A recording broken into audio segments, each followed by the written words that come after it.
মিরপুরে অবৈধ স্থাপনা উচ্ছেদের সময় রণক্ষেত্র হয়ে ওঠে কালশী এলাকা। আহত হয় বেশ কজন।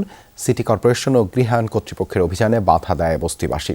বাধার মুখে ঘটনাস্থল ছেড়ে যান আইনশৃঙ্খলা বাহিনীর সদস্য এবং উচ্ছেদকর্মীরা। পরে প্রস্তুতি নিয়ে আবারও শুরু হয় অভিযান।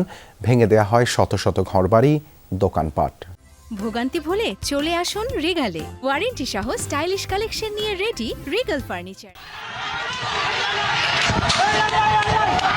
উচ্ছেদ অভিযান ঘিরে ধাওয়া পাল্টা ধাওয়া আর সংঘর্ষ। বস্তিবাসীর বাধার মুখে রণক্ষেত্রের চেহারা নেয় কালশীর বাউনিয়াবাদ এলাকা।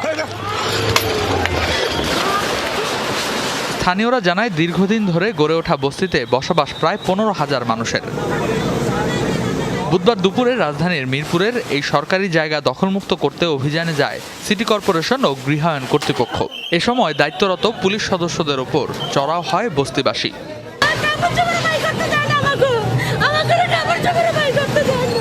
তাদের অভিযোগ, কোনো ধরনের পূর্ব ঘোষণা বা পুনর্বাসনের ব্যবস্থা ছাড়াই হঠাৎ অভিযান চালানো হয়েছে।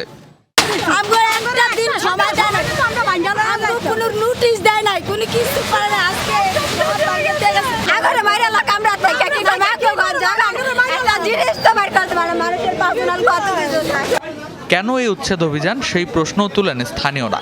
একই সঙ্গে পুনর্বাসনের দাবি জানান তারা। গরিব মানুষ আমরা যে করে মরে খাই, ব্যবসা করে যে আমার দিল একটা আসার ভাই, এমন আসার দিচ্ছে ভাই, শূন্য ছাড়া হয়ে গেছি ভাই, কিচ্ছু নাই। কোর্ট থেকে ওনাদের নোটিশ আইছে, আমাদের তো আমরা তো পাই নাই। তো সে কারণে মনে করেন আইসা সব কিছু মনে করেন ভাই গেটে দিতেছে, পরে পাবলিক ক্ষিপ্ত হয়ে মনে করেন ওনাদের মারছে। এসব বিষয়ে সংশ্লিষ্ট কর্তৃপক্ষের বক্তব্য পাওয়া যায়নি। সংঘর্ষ ও ধাওয়া পাল্টা ধাওয়ার পর ফের শুরু হয় উচ্ছেদ অভিযান। প্রশাসনের দাবি, সরকারি জমি দখলমুক্ত করতে অভিযান চলবে। রেদওয়ান আহমেদ, যমুনা নিউজ, ঢাকা।